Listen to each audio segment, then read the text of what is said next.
Hare Krishna, welcome to Jagannath kitchen. Masala buttermilk చూపిస్తున్నానండి. ముందుగా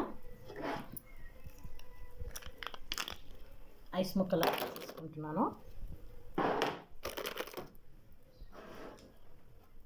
చూడండి, చిక్కటి పెరగండి.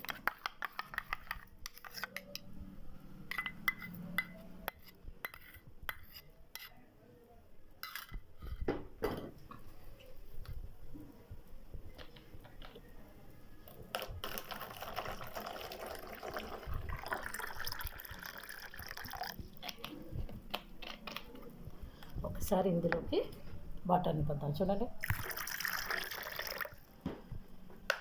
సన్నగా తరిమి పెట్టుకున్న కొత్తిమీర అండి, అల్లం పచ్చిమిర్చి, తగినంత సాల్ట్,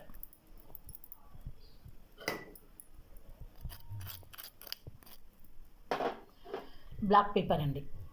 ఈ బ్లాక్ పేపర్తోనే మసాలా బటర్ మిల్క్ చాలా టేస్ట్ ఉంటుందండి. ఇప్పుడు దీన్ని ఒక్కసారి చూడండి, దీన్ని ఒక్కసారి కలుపుతున్నాను. చూడండి,